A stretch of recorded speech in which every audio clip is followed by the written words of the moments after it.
ஊர்ல ஒரு பெரிய பணக்காரன் இருந்தான். சரியா? பணக்காரன்னு எப்படி இருப்பாங்க? அவங்களுக்கு என்னெல்லாம் இருக்கும்? கார் இருக்கும், வீடு இருக்கும். கடலுக்கு வந்துருவாங்க. அதனால அவங்க இங்க வரவே கூடாது. நீங்க இவனை உயிரோட இந்த பூமிக்கு அனுப்பிடுங்க. இவன் போய் சொன்னாக்கி அவங்க இந்த இடத்துக்கு வர மாட்டாங்க. அவங்க ஏசப்பா பிள்ளையா மாறிடுவாங்க. அதனால அவங்க இந்த இடத்துக்கு வரக்கூடாது, நீங்க அனுப்புங்க அப்படின்னு சொல்றாங்க. ஆனா அந்த ஆபிரகாம் அண்ணன் என்ன சொல்றாங்க தெரியுமா? அங்க தீர்க்கதரிசிகள் இருக்காங்க, ஊழியக்காரங்க இருக்காங்க, போதகர்கள் இருக்காங்க. அவங்க என்ன பத்தி அவங்களுக்கு சொல்லுவாங்க. அவங்க அதை கேட்டு அவங்க மனம் திரும்பிடுவாங்க. அப்படியே மனம் திரும்பல அப்படின்னு சொன்னா, கேட்கலன்னு சொன்னா, நான் அங்கிருந்து இவனை அனுப்புனாலும் அவங்க என்ன செய்ய மாட்டாங்க, கேட்க மாட்டாங்க. அதனால அவங்க இங்க உள்ள தீர்க்கதரிசிகள், இங்க உள்ள ஏசப்பாவுடைய ஊழியக்காரங்க சொல்ற வார்த்தைக்கு செவி கொடுத்து கீழ்ப்படிஞ்சாலே போதும் அப்படின்னு ஆபிரகாம் அண்ணன் சொல்லியிருந்தாங்க. அதனால என்ன செய்யணும்? நம்ம இந்த உயிரோடு இருக்கிற நாட்கள்ல எப்படி வாழணும்? மற்றவங்களுக்கு உதவி செய்கிறவர்களா வாழணும். சரியா? மற்றவங்களுக்கு நம்மளால முடிஞ்ச உதவி என்ன செய்யணும்? நீங்க என்ன உதவிலாம் செய்வீங்க? உங்க அம்மா அப்பாவுக்கு என்ன உதவி செய்வீங்க? நீங்க கடைக்கு போவீங்க. நீங்க என்ன செய்வீங்க? உங்க அம்மாவுக்கு பெருக்குவீங்க, துணி துவைச்சு கொடுப்பீங்க, பாத்திரம் கழுவி கொடுப்பீங்க, அப்படிதானே? தண்ணி பிடிச்சு கொடுப்பீங்க. இதெல்லாம் நீங்க ஹெல்ப் பண்றீங்க. துணிலாம் நீ துவைச்சிருவியா? ரொம்ப சந்தோஷம். ஆமா, 2 பேனா 2 பென்சில் இருந்தா பக்கத்துல உள்ளவங்க கேட்டா கொடுப்பீங்களா? அது உதவி செய்யறது. நீங்க நல்ல பிள்ளைங்க. இதெல்லாம் ஏசப்பா என்ன செய்வாங்க? பார்த்துட்டே இருப்பாங்க. இதுக்குரிய பலனை ஏசப்பா கண்டிப்பா என்ன செய்வாங்க? உங்களுக்கு தருவாங்க. சரியா? நம்மளும் உயிரோட இருக்கிற நாட்கள்ல ஏசப்பா பிள்ளையா வாழ்ந்தாதான் பரலோக ராஜ்யத்துக்கு போக முடியும். எப்படி வாழணும்? இத வாசிக்கணும். புரியுதா? இந்த வசனத்தை வாசிச்சாதான், இந்த வசனத்து மூலமா தான் ஏசப்பா உங்க கூட பேசுவாங்க. நீங்க ஏசப்பா கூட பேசுறீங்க ஜெபத்தின் மூலமா. ஏசப்பா உங்க கூட பேசணும்ல. ஏசப்பா என்ன நல்ல பிள்ளையா இந்த நாட்கள்ல காப்பாத்துங்க. நான் நல்ல பிள்ளையா இருக்கணும். நான் எந்த ஒரு தீங்கும் செய்யக்கூடாது. நான் கெட்ட பிள்ளையா இருக்கக்கூடாது.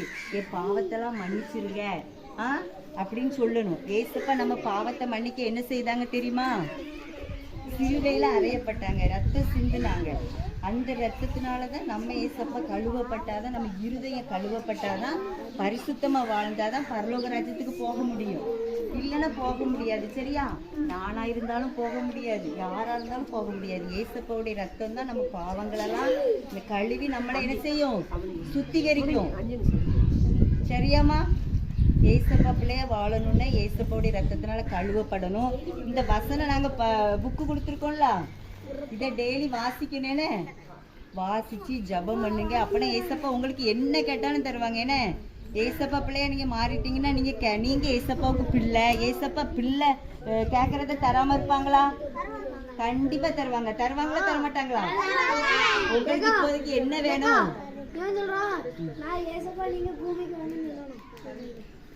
கண்டிப்பா வந்தாங்க. 2000 வருஷம் இந்த உலகத்துல வாழ்ந்தாங்க. அதுக்கு ஒரு நம்முடைய பாவங்களுக்காக என்ன செய்தாங்க? சிலுவையில் அறையப்பட்டாங்க. 3ஆம் நாள் உயிர் தெழுந்தாங்க. இப்போ நம்ம கூட பரிசுத்த ஆவியானவராக இருக்கிறாங்க. நம்ம ஏசப்பாவை நோக்கி கூப்பிடும்போது அவங்க என்ன செய்வாங்க? நம்ம உள்ளத்துல நம்மளோடு கூட என்ன செய்வாங்க? பாவம் செய்யாதபடி நம்மளை என்ன செய்வாங்க? இந்த உலகத்துல பாதுகாப்பாங்க. இந்த உலகத்துல பாவம் தான் அதிகமா என்ன மலிஞ்சு கிடக்கு. அப்படித்தானே? பரிசுத்தமா வாழ்றது ரொம்ப கஷ்டம். அப்படி வாழணும்னா ஏசப்பாவுடைய ஒத்தாசை வேணும், ஏசப்பாவுடைய கிருபை வேணும். அது இருந்தா நம்ம ஏசப்பா பிள்ளையா வாழ்ந்து பரலோக ராஜ்யத்துக்கு தகுதியுள்ளவர்களா மாறி பரலோக ராஜ்யத்துக்கு போயிடலாம். கூட ஒரு மிஸ் வேலை பார்த்தாங்க. இந்த தம்பி இந்த அம்மா சொல்லி கொடுக்குறது நம்ம வேலை படம் இல்லையா? சரி, இப்ப நம்ம ஜோம் பண்ணிக்கலாமா? முழங்கால் போடுங்க. நீங்க வராதுங்க. இருக்கு பயங்கர எறும்பு, கடி எறும்பு, சரியான கடி எறும்பு. கொஞ்சம் எறும்பு பொடி போடு தம்பி. முழங்கால் போடுங்க, முழங்கால் போடுங்க, முழங்கால் போடுங்க. கண்ணை மூடு. இந்த முந்த பரலோகராஜ்யத்துக்கு சேர்த்து கொடுக்கப்படும்.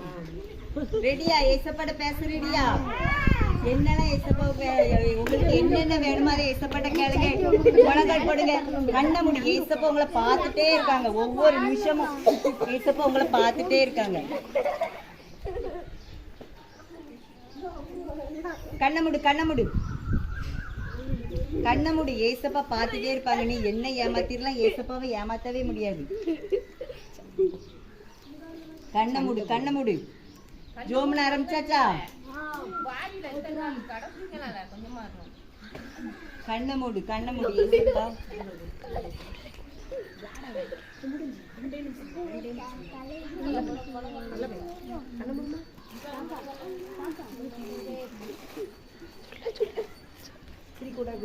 அக்கா சொல்ல ஜபத்தை திரும்ப சொல்றீங்களா? அன்புள்ள கண்ண முடிக்க. அன்புள்ள ஏசப்பா, சாயங்கால வேலைக்காக உங்களுக்கு நன்றி. காலை முதல் இந்த நேரம் வரைக்கும் எங்களை சுகபத்திரமாக பாதுகாத்து வந்தீங்க. உங்களுக்கு நன்றி. ஜீவன் சுகம் பலன் தந்தீங்க. உங்களுக்கு நன்றி ஏசப்பா. நாங்க பரிசுத்தமாய் வாழ எங்களுக்கு உதவி செய்யுங்க. எங்களுடைய பாவத்தை மன்னிங்க. எங்களை உங்களுடைய பரிசுத்த ரத்தத்தினால கழுவி சுத்திகரிங்க. எங்களை உங்க பிள்ளையாக மாற்றுங்க. எங்களுக்கு வேண்டிய எல்லா தேவைகளையும் எங்களுக்கு நீங்க தாங்க. எங்களை வருகிற நாட்கள் முழுவதும் பாதுகாத்துக் கொள்ளுங்க. இயேசு கிறிஸ்துவின் மூலமாய் ஜெபிக்கிறோம் நல்ல பிதாவே. ஆமென்.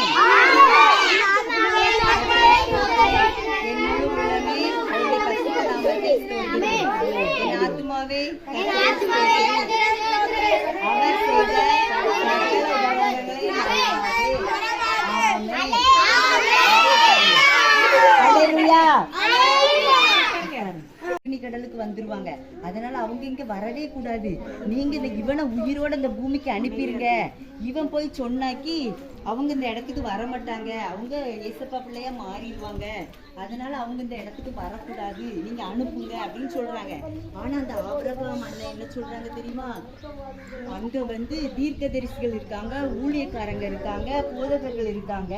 அவங்க வந்து என்னை பத்தி அவங்களுக்கு சொல்லுவாங்க. அவங்க அதை கேட்டு அவங்க மனம் திரும்பிடுவாங்க. அப்படியே மனம் திரும்பல அப்படின்னு சொன்னா, கேட்கலன்னு சொன்னா, நான் அங்கிருந்து இவனை அனுப்புனாலும் அவங்க என்ன செய்ய மாட்டாங்க, கேட்க மாட்டாங்க. அதனால அவங்க வந்து இங்க உள்ள தீர்க்கதரிசிகள், இங்க உள்ள ஏசப்பாவுடைய ஊழியக்காரங்க சொல்ற வார்த்தைக்கு செவி கொடுத்து கீழ்ப்படிஞ்சாலே போதும் அப்படின்னு ஆபிரகாம் அண்ணன் சொல்லியிருந்தாங்க. அதனால என்ன செய்யணும், நம்ம இந்த உயிரோடு இருக்கிற நாட்கள்ல எப்படி வாழணும், மற்றவங்களுக்கு உதவி செய்கிறவர்களா வாழணும். சரியா? மற்றவங்களுக்கு நம்மளால முடிஞ்ச உதவி என்ன செய்யணும். நீங்க என்ன உதவிலாம் செய்வீங்க? உங்க அம்மா அப்பாவுக்கு என்ன உதவி செய்வீங்க? நீங்க கடைக்கு போவீங்க. நீங்க என்ன செய்வீங்க? உங்க அம்மாவுக்கு பெருக்குவீங்க, துணி துவைச்சு கொடுப்பீங்க, பாத்திரம் கழுவி கொடுப்பீங்க, அப்படிதானே? தண்ணி பிடிச்சு கொடுப்பீங்க. இதெல்லாம் நீங்க ஹெல்ப் பண்றீங்க. துணிலாம் நீ துவைச்சிருவியா? ரொம்ப சந்தோஷம். ஆமா, 2 பேனா 2 பென்சில் இருந்தா பக்கத்துல உள்ளவங்க கேட்டா கொடுப்பீங்களா? அது உதவி செய்யறது. நீங்க நல்ல பிள்ளைங்க. இதெல்லாம் ஏசப்பா என்ன செய்வாங்க, பார்த்துட்டே இருப்பாங்க. இதுக்குரிய பலனை ஏசப்பா கண்டிப்பா என்ன செய்வாங்க, உங்களுக்கு தருவாங்க. சரியா? நம்மளும் உயிரோட இருக்கிற நாட்கள்ல ஏசப்பா பிள்ளையா வாழ்ந்தாதான் பரலோக ராஜ்யத்துக்கு போக முடியும். எப்படி வாழணும்? இத வாசிக்கணும். புரியுதா? இந்த வசனத்தை வாசிச்சாதான், இந்த வசனத்து மூலமா தான் ஏசப்பா உங்க கூட பேசுவாங்க. நீங்க ஏசப்பா கூட பேசுறீங்க ஜெபத்தின் மூலமா. ஏசப்பா உங்க கூட பேசணும்ல. ஏசப்பா என்ன நல்ல பிள்ளையா இந்த நாட்கள்ல காப்பாத்துங்க. நான் நல்ல பிள்ளையா இருக்கணும். நான் எந்த ஒரு தீங்கும் செய்யக்கூடாது. நான் கெட்ட பிள்ளையா இருக்கக்கூடாது. என் பாவத்தெல்லாம் மன்னிச்சிருங்க அப்படின்னு சொல்லணும். ஏசப்பா நம்ம பாவத்தை மன்னிக்க என்ன செய்தாங்க தெரியுமா? சிலுவையில அறையப்பட்டாங்க, ரத்தம் சிந்துனாங்க.